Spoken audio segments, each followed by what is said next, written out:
was inevitable that the Bronco Sport would live in the shadow of its admittedly much cooler looking sibling. But in my opinion, most of the people who offer negative opinions on the Bronco Sport, sight unseen, are probably the same types of people who buy base model Wranglers to hop the curb so they can tailgate at their church's Little League games. I think that if you consider the Bronco Sport as a sort of much better looking alternative to the sad fish-faced Ford Escape, it really kind of makes a lot of sense.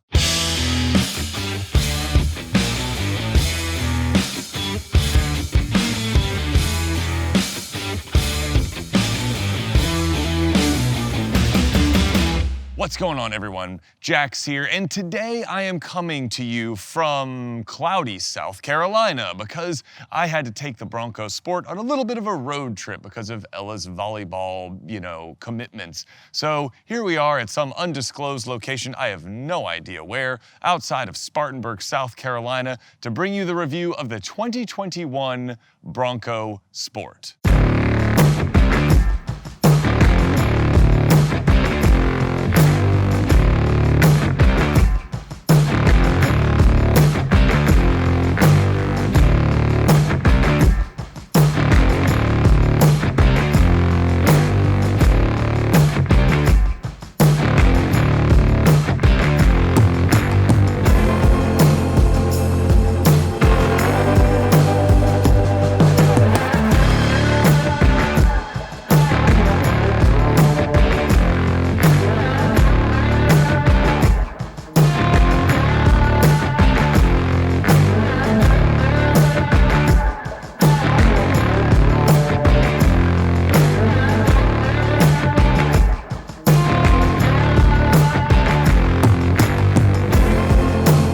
Make no mistake about it, Ford is playing up this sort of Bronco connection. It's trading on the Bronco name big time. This Outer Banks trim with the EcoBoost 3-cylinder costs nearly $37,000. Let's go ahead and get that out of the way first. It costs nearly 37 grand. For that kind of money, you could buy an incredibly nice Honda CR-V, which would feel enormous inside compared to this Bronco Sport. But in much the same way that people buy trash like the Jeep Renegade simply because it has a sort of Jeep face. What you're saying makes no sense. Ford will no doubt move a lot of units of the Bronco Sport because it shares much of the Bronco styling. And it, again, looks way better than the Ford Escape. Like, way better. Like, they're not even really comparable. Like, the Ford Escape is kind of like roadkill that has been left out on the ground for like, a week or two.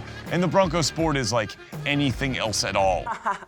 You must be kidding, aren't you? And you know what? In my opinion, that's totally okay because I personally think this is a pretty great looking small SUV or midsize SUV. What even is this now? What even is a midsize SUV? I sort of think this is a small-ish SUV, but I guess it's kind of a midsize SUV. Anyway, it looks great with its boxy styling. It certainly sets it apart in the segment, and it bears enough of a resemblance to the Bronco that it doesn't scream that you were too poor to actually afford the real Bronco. It merely whispers it. And let's talk about this engine for a second. The 1.5-liter EcoBoost 3-cylinder makes 181 horsepower and 190 pound-feet of torque, which are impressive numbers for an engine this diminutive, and significantly more than the slightly smaller Chevy Trailblazer's 3-cylinder makes. Weirdly, though, it sort of feels slower and a little bit grittier than the engine in the Chevy Trailblazer, with a much less pleasant engine note. I sort of describe that engine as kind of snorty and fun, and this engine feels more like an appliance. However, it does get the job done, and this car never really feels slow. And it returns pretty decent fuel economy, mainly thanks to the 8-speed automatic's pretty intelligent tuning. We've taken it on this trip to South Carolina, and we're averaging in sort of highway driving and around town driving right at about 30 miles per gallon. So it's not like revolutionary, but like it's definitely good for a small to mid-size SUV. Let me put it this way, it's certainly not one of the weakest aspects of the Bronco experience, and it's certainly not a deal breaker should you be considering a Ford Bronco Sport. It's just not going to be quite as satisfying as the EcoBoost 4-cylinder in higher trim level models, because that engine is legitimately powerful and will make the Bronco Sport feel much faster in sort of normal driving. With this smaller engine, you're not going to see 0 to 60 in anything under 8 seconds. And with my tallish family on board, we saw 0 to 60 in about eventually.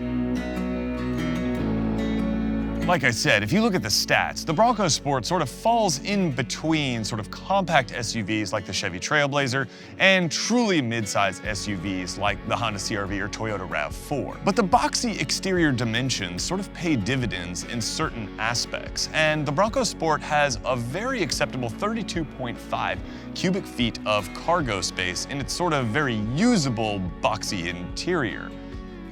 As you can see, a family of, well, to be honest with you, 3, because Hallie didn't come with us on this trip, can take the Bronco Sport on a weekend getaway. Now, to be fair, that's 5 cubic feet less cargo space than the Honda CR-V has, but it's significantly more than the 25 cubic feet maximum that you'd get out of something like a Chevy Trailblazer, or less than 25 cubic feet that you would get out of a Mazda CX-30, which is notably smaller. Credit Ford with making the Bronco Sport sort of a truly usable activity vehicle with sort of rubberized surfaces on the inside.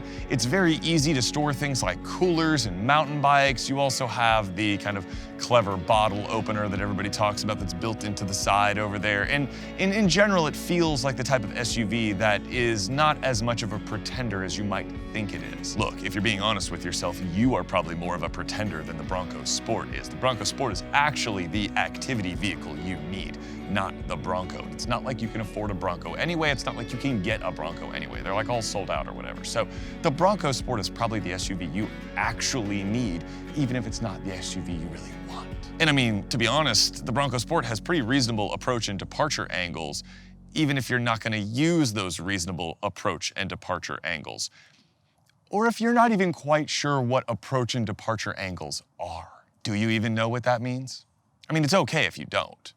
You know, you can buy a Bronco Sport and you can feel like you do. Now, the interior as a whole is a bit of a mixed bag, but it's mostly good. First, I think it looks great. The mixture of sort of textures and materials is very pleasant. I think these seats look pretty fantastic, if I'm being honest. And the little welcome animations in the gauge cluster and the center screen are upscale and pretty cool looking. The doors are lightweight, but have a relatively solid sounding thumb. And the hard plastics honestly look better than they feel and have a sort of utilitarian vibe going on. So yes, there is a fair amount of hard plastic in the Bronco Sport, but it sort of feels appropriate, if that makes sense. It feels utilitarian, it feels necessary. Ford Sync 3 is present, along with Apple CarPlay and Android Auto, and Sync is fine. I don't mind it. I still think it's like a little slow at times, and it doesn't look particularly great in the screen, but it's highly functional and it's got a lot of capability, and you always have Apple CarPlay if you would rather just do that. This model also has the Bang & Olufsen sound system, which is a definitely welcome upgrade. It sounds pretty darn good, along with a power moonroof, or is it a sunroof, or a moonroof, or sky roof, or star roof? You know what, I don't know. It's a power opening glass thing in the roof, and it has heated seats and a heated steering wheel, which for some reason the steering wheel button is buried at the bottom of the center stack, but like whatever, at least it's not inside of Sync anymore. And it has Ford's Copilot 360 Assist Plus Advanced Ultra Techno model. Basically, it has Ford's really good 360 surround safety adaptive cruise control system, and honestly, Ford's system works really well. It's among the best on the market, especially among mainstream brands. It's extremely capable. We used it all the way up here, and it's really nice on the highway. This Outer Banks model also has Ford's terrain management system, as well as 5 GOAT modes, which stands for goes over any terrain, because of course it does. Though it lacks the Badland trim's 7 GOAT modes and torque vectoring rear differential. So if you want to actually sort of pretend like you're going off-road in your Bronco Sport, you probably want to step up to the Badlands trim with the bigger 4-cylinder turbo. But if you are satisfied with sort of the features and amenities and usable off-road performance, I think this Outer Banks trim really hits a nice sweet spot. All right, here we are behind the wheel of the 2021 Ford Bronco Sport. And right off the bat, as I usually say at the beginning of these driving segments, I am impressed with the way that this vehicle rides. This vehicle rides, honestly, a lot better than I thought it was going to ride. Based on some of Ford's other offerings, notably something like the Ranger, I thought this was gonna be kind of floppy and uncontrolled, you know, kind of like unrefined in its body motions, and it's really not. In fact, it's really good the way it rides. It rides exceptionally well for a little boxy SUV of this kind. It's soft and compliant without being wallowy and unsettled. There's a level of control in the suspension, especially on the highway, that keeps the body motions in check while providing a very comfortable ride. The only real penalty you get for the pleasant ride in this vehicle is that it does roll significantly and it does understeer quite a bit. Now, is that necessarily going to be concerning to you? Probably not, because you're not going to be like thrashing this thing around, you know, a road course or something. But it does understeer. In terms of the class, I would say it's at the more understeery end of the class, more so than something like a Mazda CX-5 or a Honda CR-V. Probably, if I'm being honest, even more so than a smaller offering like a Chevy Trailblazer. But in general, this car rides really well. It is a very, very pleasant car to drive in, and part of that is due to the fact that these seats are exceptionally comfortable. I am a very tall individual, and I have a ton of room. The headroom is just insane in this boxy thing, and I am incredibly comfortable. You do sit pretty upright in this car and SUV, whatever, but not like uncomfortably so. I've got good lumbar in the seats, so even with my messed up back, it feels good. It's not, you know, kind of unpleasant to drive at all, even sitting, you know, pretty straight. The steering is really nicely weighted as well. There's not a lot of feel. It's a little rubber bandy, but the weighting is very good. The accuracy is pretty good. It's slightly numb on center, but no more so than you'd expect for a small SUV in this class. Definitely not a deal breaker. Similarly, the gas pedal and brake pedal calibration is also really nice. In fact, I think the brake pedal is very well calibrated. It's got just the right level of firmness and bite. You have no trouble coming to a stop smoothly. Toyota. It is very easy to drive this car in just everyday, normal circumstances. We drove this car extensively during my week with it, and it goes about its business in a completely unobtrusive and friendly, engaging way. Not what I was expecting at all. The 8-speed automatic also just kind of does its thing in the background and you don't really notice it. I will say that I think it makes the most out of this little turbo 3-cylinder's power, but I'm not 100% sure it's making the most out of the gas mileage. I thought at the beginning of our weekend trip to the volleyball tournament in South Carolina that we were doing pretty well on gas mileage, but to be honest with you, we were barely approaching 30 miles per gallon with a lot of interstate driving. So I wonder if the 3-cylinder, and I said the same thing in the Chevy Trailblazer review, I just don't know if these are returning sort of a gas mileage benefit for the sort of penalty of the size of the engine and the power. I think you'd really be better off just jumping up to that Badlands model and getting the bigger Turbo 4 with its much more powerful, I think it's like 245 horsepower or something. It's significantly more powerful than this car. Overall though, I am pleased with the way that the Bronco Sport drives. And you know, in general, the interior is a pretty nice place to be. I'm happy that my touch points are all of decent quality. I know some people have complained about the steering wheel. I don't really get it. I think it's fine. I don't know what you're really expecting. This is not a Mazda after all. If you want that interior ambiance and luxury, get the Mazda CX-5. It's really peerless in the category, to be honest with you. But that's not what the Bronco Sport is trying to be. The Bronco Sport is trying to be sort of a lifestyle activity vehicle. And I think in that sense, it largely succeeds. I feel kind of trucky and Jeep-like in it, even though this is based on a Ford Escape. The seats look really nice. The materials are convincing. Yes, there is some hard plastic areas that kind of become noticeable. I think the door pulls feel not so good, both here and on the rear hatch, which kind of closes with a little bit of a clang, so it doesn't feel like super solid. But in general, I would say they are class competitive, and they certainly don't detract from the sort of driving and ownership experience. One totally random side benefit that I will say of having this more upright seating position, and these seats are very comfortable, to be honest with you. They could use a little more side bolstering, but like, oh my gosh, the butt cushion is just like the perfect mix of supple and firm.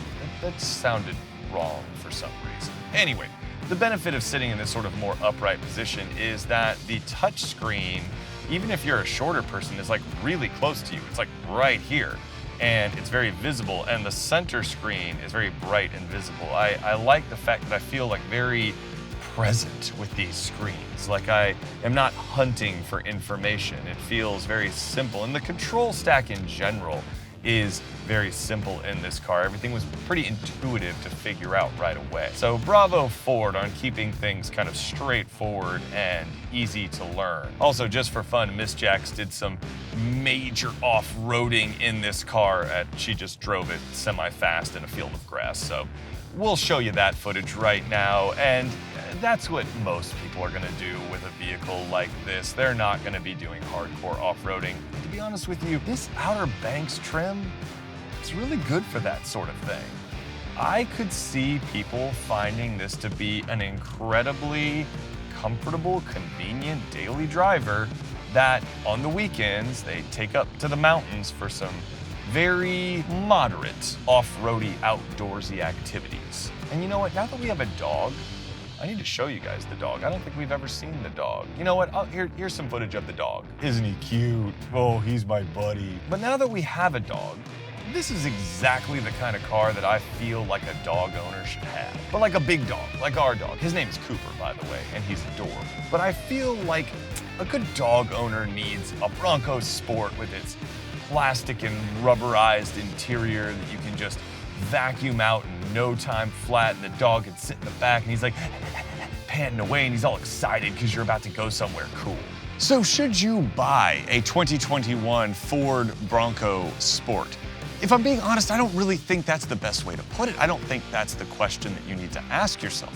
I think the better question to ask yourself is, do you want to buy a 2021 Ford Bronco Sport? And I think for a lot of people, the answer will be yes. Most people don't need the full-size Bronco or its capability. I know it looks amazing. Personally, I think it looks fantastic. I think this model looks pretty fantastic. But most people don't need that level of overkill and off-road ability. It's the same kind of issue with the Wrangler. I think a lot of people will find this Bronco Sport very compelling. Yes, almost $37,000 is a lot of money, but to be honest with you, I don't know if you've noticed, most cars and SUVs are getting ludicrously expensive. And for what you get in sort of options and capability, I think the Bronco Sport is just as compelling as a similarly priced CR-V. It's just in a different way. As I said in the driving portion, the Bronco drives really well. I mean, really well for what it is, with persistent understeer being its only sort of dynamic fault, but that's okay in an SUV. It is a little on the smallish side, but then you have to consider that we're a rather tall family. So if your family is more normal size, the Bronco Sport makes a very useful family vehicle.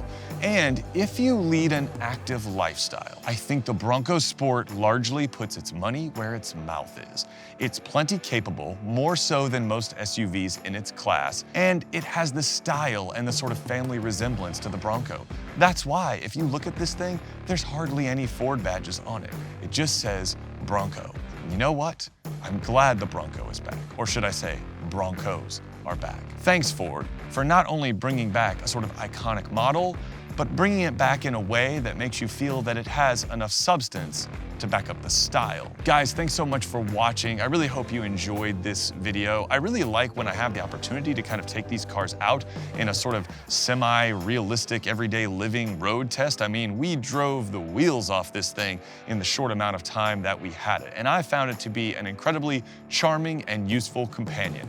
Yes, both the girls were a little cramped in the back seat, especially Ella at nearly 6'4". one, but for a lot of families, especially ones that are kind of going out and adventuring a little bit, this is a very, very compelling car, and you should definitely consider it and take a look at it. If you like this review, please consider giving it a like. Please consider subscribing to join the channel and see more reviews in the future. And until next time, ride safe, drive safe, and I will catch you in the next video. All right?